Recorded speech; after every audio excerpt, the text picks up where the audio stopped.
Hello everyone, मैं Lavkush Upadhyay biology faculty at Dakshina स्वागत करता हूं आप सभी का दक्षिणा ई लर्निंग प्लेटफॉर्म पे। तो आज का जो हमारा टॉपिक है lecture number 5 of heredity and evolution. In my last class I already have started about the evolution and even speciation I have discussed.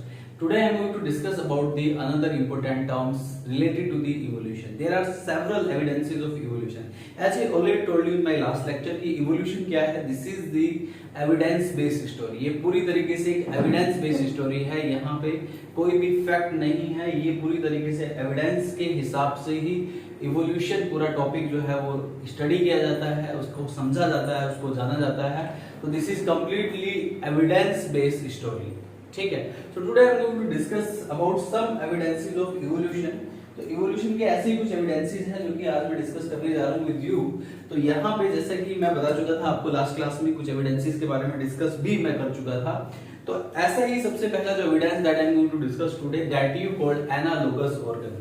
Analogous organ, homologous organ, fossil evidence, these all are the evolutionary evidences. ये सारे के सारे evolutionary evidences हैं. तो सबसे पहले I am going to discuss about homologous evidence. अब homologous evidence क्या है? You must understand about this. Homologous evidence का मतलब ये है कि जो evidences है, ये evidence जो है evolution को support करता है. ये किसको support करता है? This evidence always support to the evolution. Homologous evidence का मतलब क्या है? ऐसे evidences, right? जिसमें कि अगर मैं homologous evidence की बात करूं, homologous एविडेंस नहीं, होमोलोगस ऑर्गन कहिए. ये homologous organ is the evidence. तो होमोलोगस ऑर्गन वो होते हैं जो कि स्ट्रक्चर में सिमिलर होते हैं एंड फंक्शनली डिफरेंट होते हैं. They perform different function but their basic plan their जो बेसिक स्ट्रक्चर है, उनके जो बेसिक स्ट्रक्चर है, उनके जो बेसिक प्लान है स्ट्रक्चर्स के, वो सिमिलर होते हैं, लेकिन they perform the different function. Such organs are called homologous organs, right? Perform, similar structures perform different functions. Structure or basic plan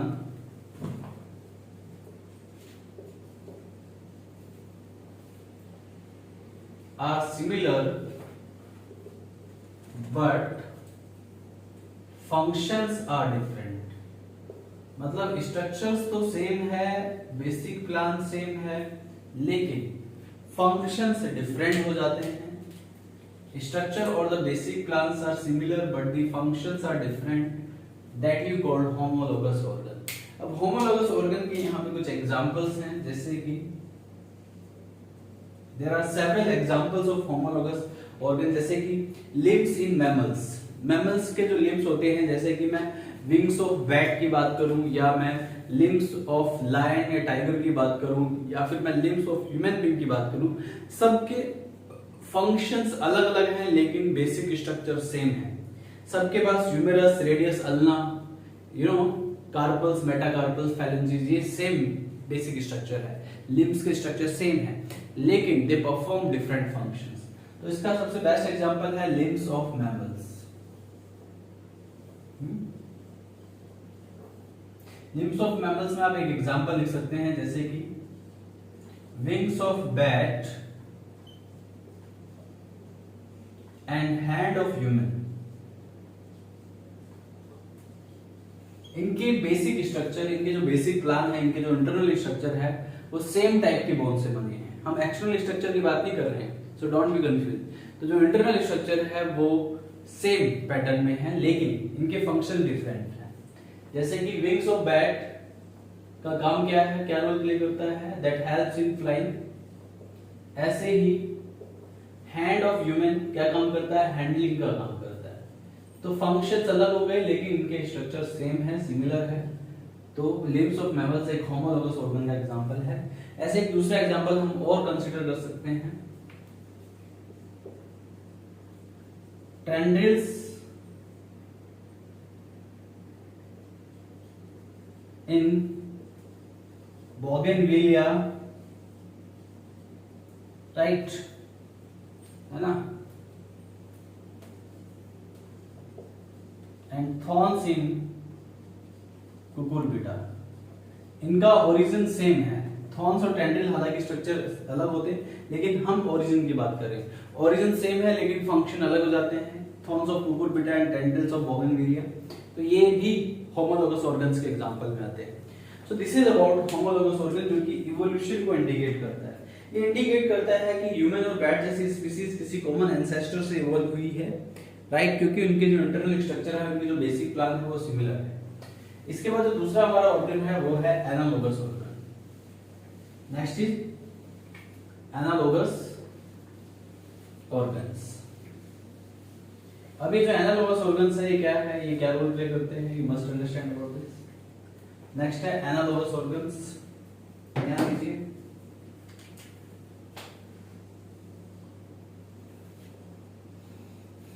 analogous organs. अगर बात करूं एनालोगस ऑर्गन्स की, तो एनालोगस ऑर्गन्स यानी कि ये वो ऑर्गन्स होते हैं जो कि मेनली स्ट्रक्चर में तो कहीं ना कहीं सिमिलर होते हैं, लेकिन डिफरेंट फंक्शंस को परफॉर्म करते हैं। Structure are similar but structure are different but functions are same. ये opposite to the homologous organs, ठीक है। तो स्ट्रक्चर्स जो होते हैं वो डिफरेंट होते हैं, लेकिन याद रखें ऐसे ऑर्गन्स के जो फंक्शंस हैं वो सिमिलर है। Structures are different but the functions are similar. Analogous organs में क्या देखा जाता है कि स्ट्रक्चर डिफरेंट है लेकिन फंक्शंस जो है वो सिमिलर है। इसका जो एग्जांपल है वो है जैसे कि flippers of penguin and dolphin. अगर हम इनके इंटरनल स्ट्रक्चर या बेसिक प्लान की बात करें तो डॉल्फिन मैमल्स में आती हैं, ये जो आपका पेंगुइन आती है ये बर्ड्स में आती है। तो इनके स्ट्रक्चर तो डिफरेंट हो जाते हैं, लेकिन दोनों का काम होता है स्विमिंग में, दोनों स्विमिंग में हेल्प करते हैं। फ्लिपर्स का जो रोल है, सेम फंक्शन क्या है इनका, स्विमिंग है इनका सेम फंक्शन, लेकिन इनके बेसिक स्ट्रक्चर प्लान जो होते हैं वो डिफरेंट होते हैं। तो ये एग्जांपल एनालोगस ऑर्गन का है, इसका एनालोगस ऑर्गन का है, ठीक, बात समझ में आ रही। तो ये आपका एनालोगस ऑर्गन हो गए। ऐसे ही आप और भी एग्जांपल ले सकते हैं, दूसरा एग्जांपल, क्योंकि इनकी नीड सेम है। अगर किसी भी एनिमल की नीड सेम है तो उनके फंक्शंस भी सेम होंगे, लेकिन मे बी स्ट्रक्चर उनके डिफरेंट हो सकते हैं। ऐसे ऑर्गन्स को आप एनालोगस ऑर्गन्स कहते हैं। इसका एक दूसरा एग्जांपल भी ले सकते हैं आप, इसका another example you can consider. कौन सा एग्जांपल कंसीडर करना चाहेंगे, राइट, जैसे कि अनदर एग्जांपल आपका इसका हो गया एनालोगस ऑर्गन्स का, flippers of penguin and dolphin, wings of bat and butterfly. दोनों के विंग्स उड़ने का काम करते हैं, लेकिन दोनों के विंग्स के इंटरनल स्ट्रक्चर डिफरेंट है, तो ये भी एनालोगस ऑर्गन को शो करते हैं, राइट। तो ये भी एक तरीके से इवोल्यूशनरी एविडेंस है, राइट, कि यहाँ पे सिमिलर नीड्स की वजह से ऑर्गन्स के अंदर मॉडिफिकेशन हो रही है, राइट, जिसकी वजह से वो सिमिलर फंक्शंस परफॉर्म कर रहे हैं। इवन उनके स्ट्रक्चर डिफरेंट है, उसके बावजूद भी they are performing similar functions, right. So such kind of organs are called analogous organ। क्या कहते हैं आप ऐसे organs को? Analogous organs कहते हैं। तो ये भी evidences है, evolutionary evidences है। इसके बाद another evidence is fossil evidence। fossil evidences की मैं बात करता हूँ। fossil evidence, fossils evidences।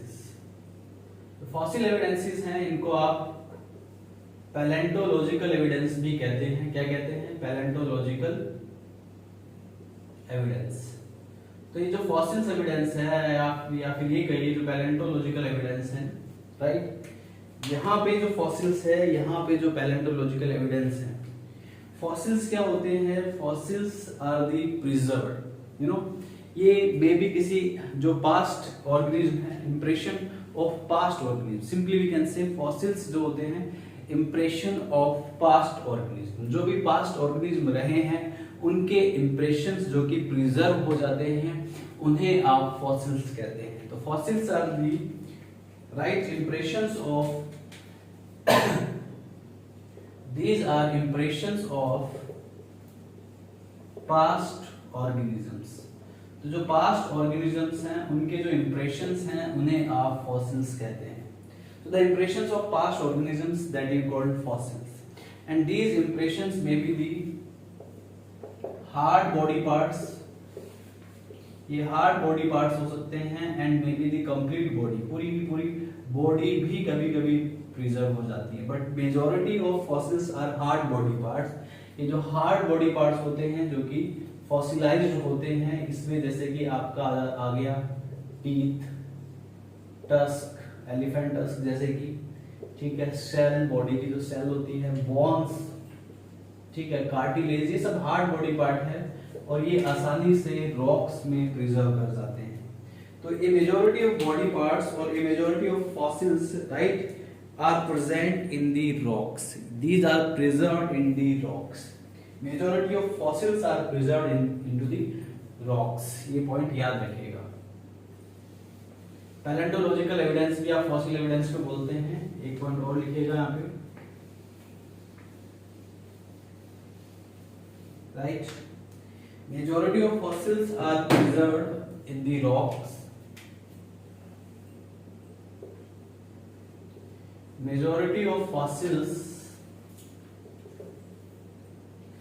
are preserved in the rocks. Rocks में preserved होते हैं और may be earth crust, earth crust में भी ये प्रिजर्व होते हैं, राइट, वहां पे प्रिजर्व हो जाते हैं। ये ऐसे पार्ट्स होते हैं जो आसानी से डिकम्पोज नहीं हो पाते और यहाँ पे मिलियन ऑफ ईयर्स तक ये प्रिजर्व रहते हैं और इनकी प्रिजर्वेशन की वजह से ही ये हमें फॉसिल्स मिल पाते हैं आसानी से। तो ये पॉइंट्स आपको याद रखने हैं। फॉसिल एविडेंसेस के बारे में मैंने आपको बता दिया। This is all about fossil evidence, right. तो majority of fossils are preserved in the rocks or the earth crust, और अर्थ क्रस्ट में प्रिजर्व होते हैं। फॉसिल्स की डेट को एस्टिमेट करने के लिए we need to digging the earth. हम अर्थ को डिगिंग करते हैं। डिगिंग करने के बाद जो फॉसिल्स जो ऊपर के लेयर्स में होते हैं वो न्यू स्पीसीज के फॉसिल्स होते हैं, लेकिन जो नीचे के लेयर में होते हैं वो ओल्डर स्पीसीज या कुछ एक्सटिंक्ट स्पीसीज के फॉसिल्स होते हैं। या कार्बन डेटिंग मेथड से भी आप फॉसिल्स की एज को कंफर्म करते हैं। तो how you will decide the age of fossils? तो अगर मैं बात करूं estimation of fossil age, estimation of fossil age, fossils कितने पुराने हैं इसका एस्टिमेट निकालने के लिए आपके पास दो प्रोसीजर है। एक सिंपल है डिगिंग ऑफ अर्थ, ठीक है, जो अपर लेयर में होंगे वो न्यू ऑर्गेनिज्म होंगे, जो लोअर लेयर के अंदर होंगे वो एक्सटिंक्ट ऑर्गेनिज्म होंगे। दूसरा क्या है? Carbon dating method. ये कार्बन डेटिंग मेथड आप हायर क्लासेस में पढ़ने वाले हो। इससे आप एक्यूरेट एज निकाल सकते हैं फॉसिल्स की, ये बात आपको याद रखनी है। So this is all about fossil evidence. Fossil evidence के अंदर के बाद जो दूसरा हमारा एविडेंस है जो कि इवोल्यूशन को सपोर्ट करता है, that we called artificial evidence. यानी कि दैट इज आर्टिफिशियल एविडेंस का मतलब क्या है कि that is by man. You know human being भी काफी ज्यादा अपना एक कंट्रीब्यूशन देता है इवोल्यूशन में, ठीक है। यानी कि एक नई स्पीसीज की फॉर्मेशन के लिए, एक नई वैरायटी को डेवलप करने के लिए ह्यूमन बीइंग का हजारों सालों से कंट्रीब्यूशन रहा है और कहीं ना कहीं वो भी इवोल्यूशंस में कन्वर्ट हो सकता है। यानी कि इवोल्यूशन ही है अगर देखा जाए तो, लेकिन वो ह्यूमन एक्टिविटीज की वजह से होने वाला इवोल्यूशन है and that is very fast due to the human activities. तो इसे हम आर्टिफिशियल सिलेक्शन कहते हैं। तो अगला जो है हमारा इवोल्यूशन को जो सपोर्ट करता है वो है artificial selection, that I am going to discuss now. So listen carefully about artificial selection also. कौन सा सिलेक्शन? कौन सा? आर्टिफिशियल सिलेक्शन की मैं बात कर रहा हूं यहाँ पे। तो next is artificial selection. Artificial selection का मतलब है selective breeding between the plants और the animals to improve their varieties. Human beings जो है वो बहुत ही सेल्फिश एनिमल है।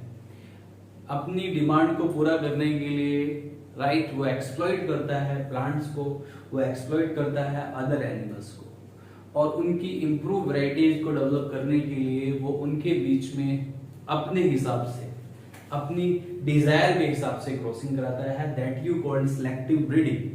और इसे आप इस तरह के जो सिलेक्शन है, इस तरह की जो वैरायटीज है वो नेचर ने सिलेक्ट नहीं की है, इस तरह की जो वैरायटीज है वो हमने खुद ने सिलेक्ट की है, इसलिए हम इसको आर्टिफिशियल सिलेक्शन का नाम देते हैं।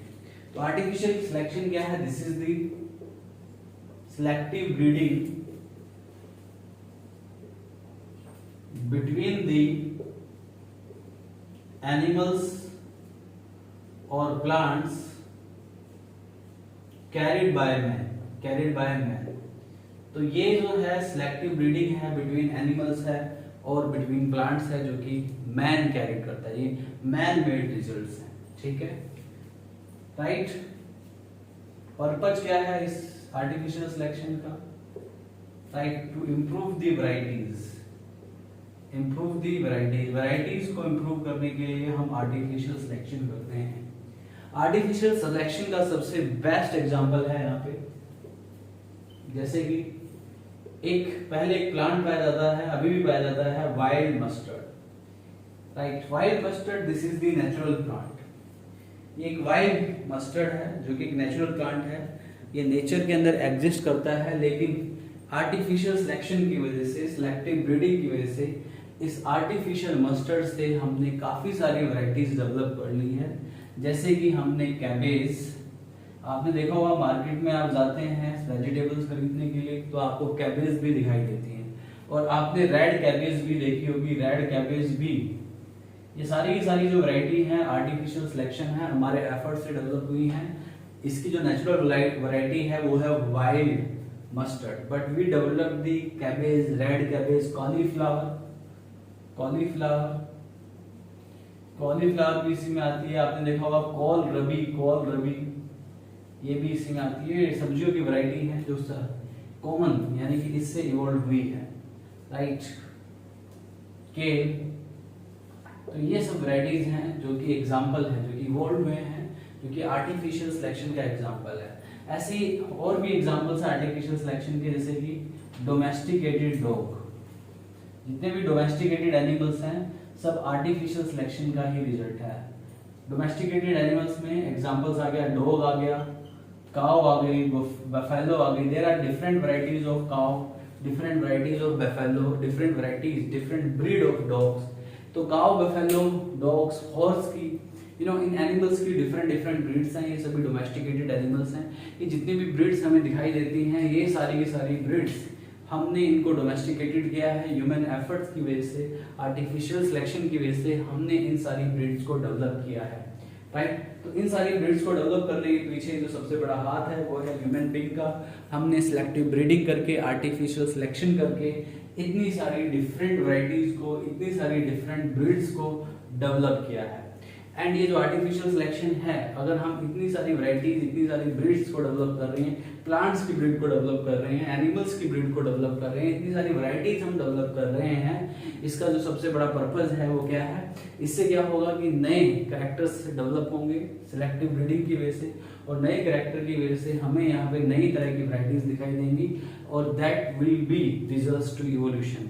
इसकी वजह से इवोल्यूशन भी हो सकता है। लेकिन if you compare this artificial selection with the natural selection, natural selection का मतलब होता है that is selected by the nature, nature जिसको सपोर्ट करता है। आर्टिफिशियल सिलेक्शन मतलब ह्यूमन जिसको सपोर्ट करता है। तो नेचर ने जिसको सपोर्ट किया उसे आप नेचुरल सिलेक्शन कहते हैं। नेचुरल सिलेक्शन आर्टिफिशियल सिलेक्शन के कंपैरिजन में बहुत ही स्लो प्रोसेस है। नेचर जो है रैंडमली सिलेक्ट करता है, नेचर इंटेंशनली सिलेक्ट नहीं करता किसी भी वैरायटीज को, किसी भी ऑर्गेनिज्म को, किसी भी स्पीसीज को।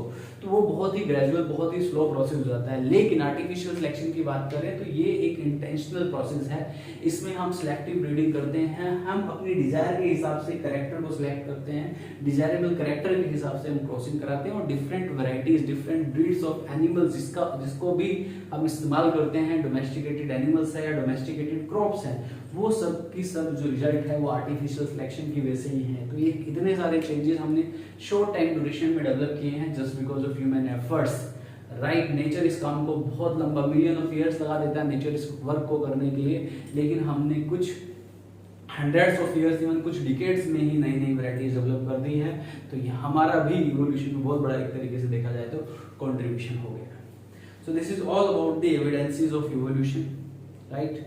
इसके बाद my another topic that I will discuss in my next class, that is human evolution. तो मिलते हैं अगले लेक्चर में विद ह्यूमन इवोल्यूशन। तब तक के लिए thank you very much, bye bye, take care.